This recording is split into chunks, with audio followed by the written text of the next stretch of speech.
If you want energy in your life, get your I Got Me One. All I wanna be is a rap star when I grow up. Bust shows on BET when I blow up. Fans from miles away, they gon' show up. POC is what the crowd gon' go up.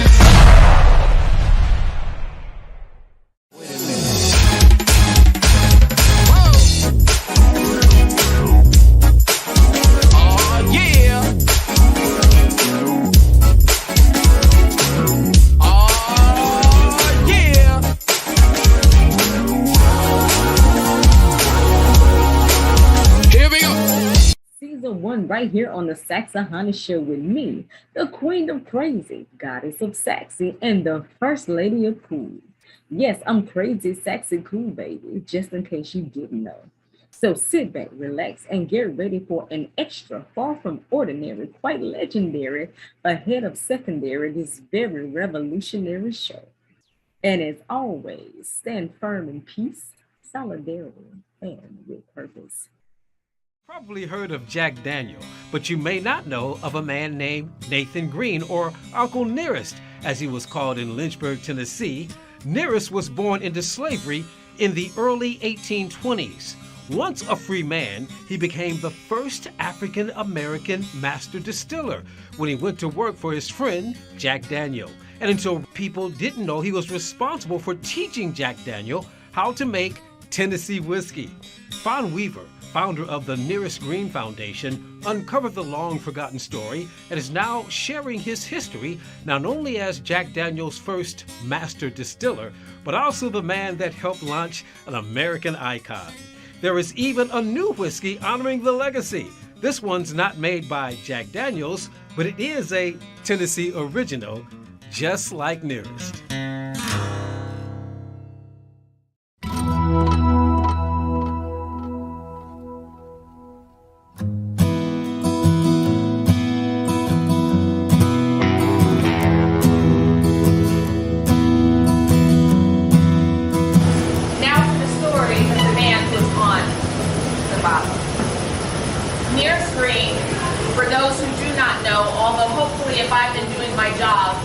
Everyone in here does know that Nearest Green was the first African-American master distiller on record in the United States and the first to have a bottle after his own name. Yeah. That is Uncle Nearest.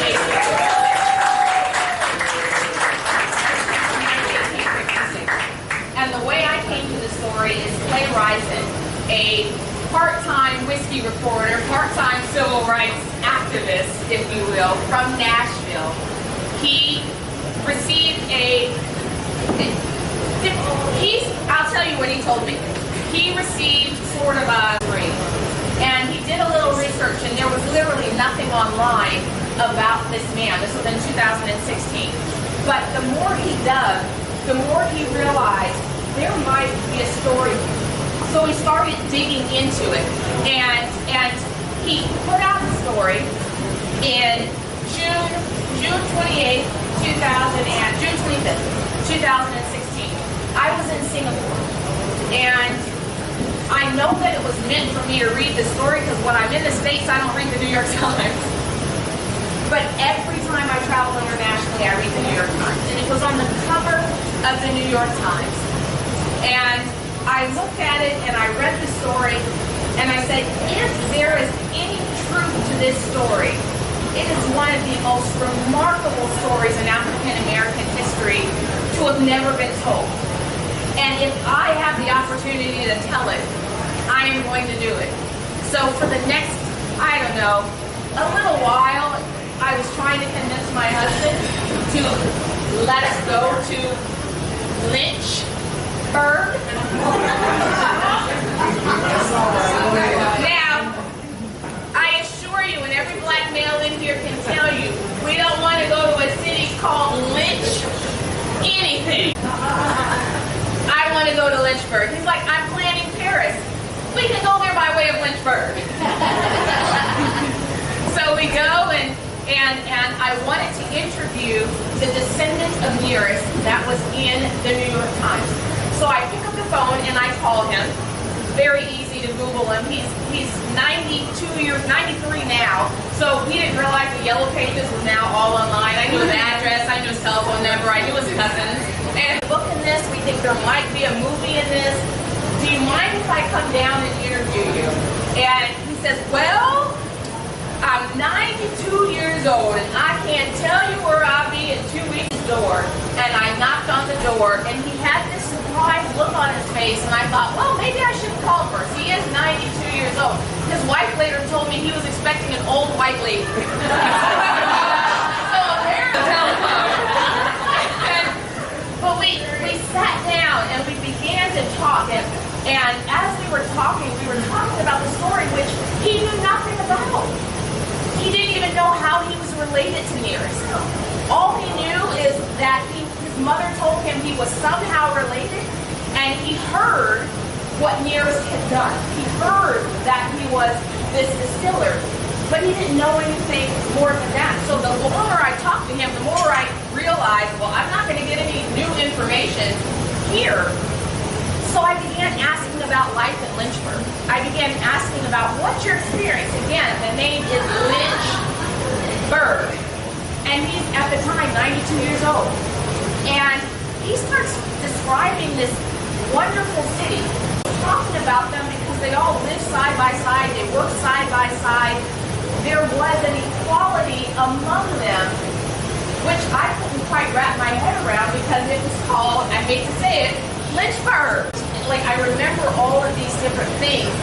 And so I said to her, what was integration like for you? And almost without even thinking, she says it was a non-issue. They were going to go to school together because they were already playing with each other before school and after school and all the weekends. So they were just happy they were now going to be able to go to school together. I said, so let me get this straight. They were playing together in the 40s and 50s. The same time that Dorothy Dandridge puts her toe in a pool in Las Vegas, they drained the pool. You're telling me that the kids of Lynchburg, black and white, were playing together? It was that moment that I knew this story had to be written. It was at that moment that I knew this story was actually bigger than Nearest. So I began contacting all of Nearest's descendants, and I brought together in a church all of the African American elders of Lynchburg. There were about 50 of them that all came. And I asked them to tell their stories, and I figured maybe they had a different experience from everyone else. If you bring all a bunch of African American elders together in the same room, there's nothing that prevents them from telling the truth. I mean, they're so old at this point, they don't have to lie. Like, they are fully free. They can say whatever they want. And story after story after story was life here was beautiful. Life here was amazing. But as I would ask them about Nearest Green one by one, none of them knew anything. Except he was a distiller. But they didn't know anything more than that. But they knew all of his family. So one by one, I began interviewing the family, and they're like, we can't prove it, but this is what we understand to be. We can't prove it, but this is what we think it is. We can't prove it, and I realized that if we were going to tell the story, we had to be able to prove it. So I put together a team of about 20 archaeologists, archivists, genealogists, and throughout the country, pulled documents from 6 different states. I interviewed over 100 people. And this is what I know to be true. Nearest Green was born in Maryland sometime around the 1820s. We find him in Lynchburg around the 1850s. Have no idea where he was in between. And that's Tennessee. It's impossible. There's no records. And so we see him in Lynchburg in the middle of the 1850s, and he's working on a farm for a distiller and a preacher who doesn't have any records of owning slaves. So it's more likely than not he was renting Nearest, because Nearest was already a very skilled distiller. If you've ever seen like these ads from Andrew Jackson when he was looking for his all throughout Tennessee, and it said, I'm looking for my, I have no idea who Nearest's slave owner is. That I don't know. I know his last name, Green, matches the last name of the largest slave owner in the area at the time, Townsend P. Green, and nearest his grandson is named Townsend Green. And it is the history of slaves as we would name our children and our grandchildren after the slave owner, because we only knew so many names. So that was pretty common. So I'm pretty sure I know the slave owner, but I can't tell you for certain. What I can tell you is he was on the farm, and he was the man who ran that distillery. The white preacher and distiller, he had to make a choice. And I heard a historian, Nelson Eddy, was doing a thing on Bourbon Daily yesterday, and he was telling us this story. And he said the preacher had to decide which spiritual, he had to decide which spiritual calling he was going to stick with. His congregation and his wife were both saying, get out of the distilling business. And he chose to get out of the distilling business. Sort of. It was still on his property, but the property was 313 acres, so he could be in his home and not have to worry about the distillery, because the distillery was fine all by itself, because Nearest was the boss. And he had workers for him putting out the best whiskey there was in the area. And somewhere around in the mid-1850s, definitely before the mid-1860s, there is a young white boy that comes to live on the farm as a chore boy. He lost his mother at the age of 4 months.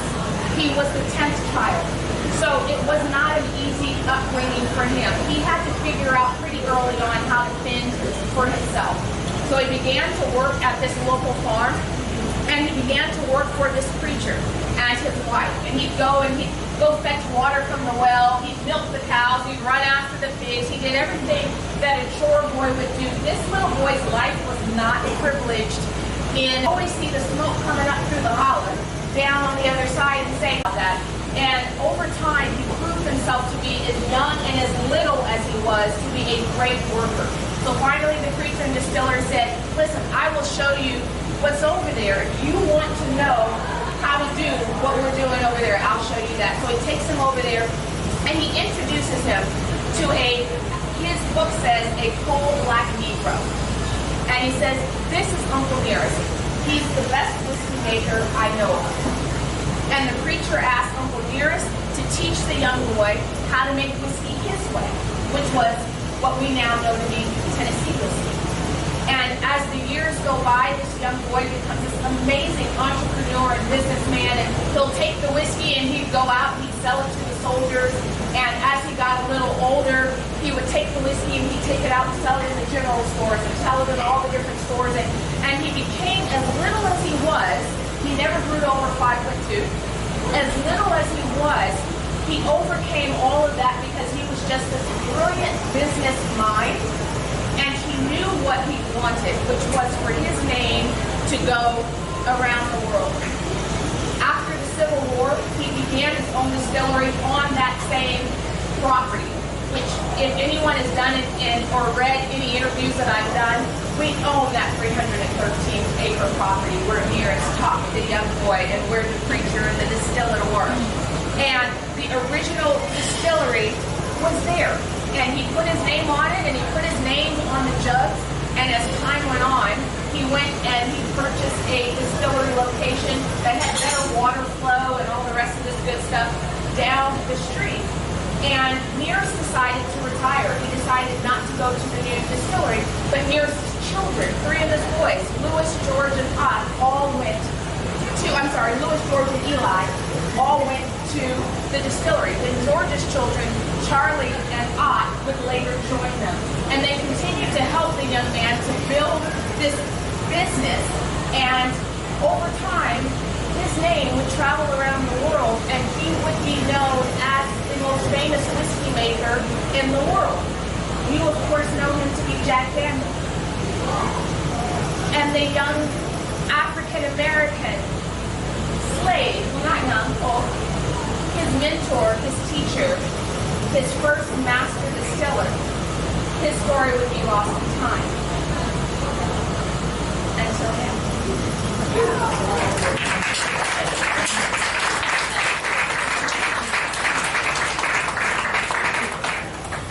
So thank you, because I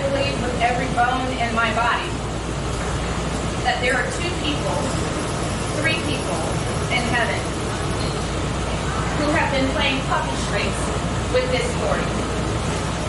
My niece who passed away, which is truly, it's a part that I skipped in this story because it's still a very difficult thing for me. She was like a daughter to me. And she passed away right after I read the original story.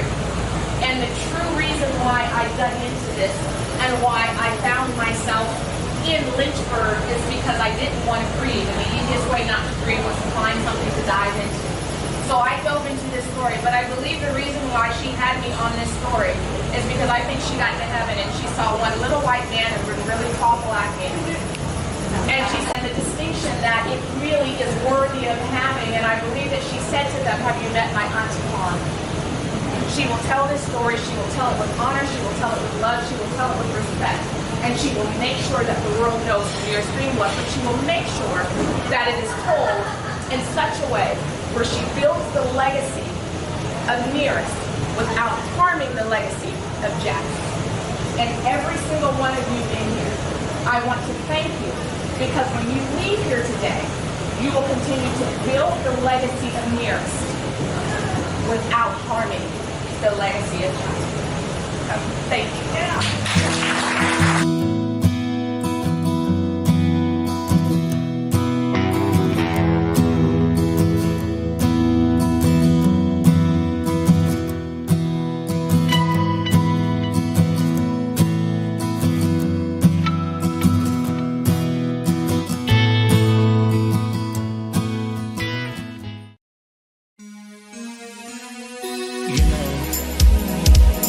I was wondering if you would go home with me tonight. How that sound? Oh, I gotta convince you? Touchdown. Wait a minute. Oh, yeah. Oh, yeah.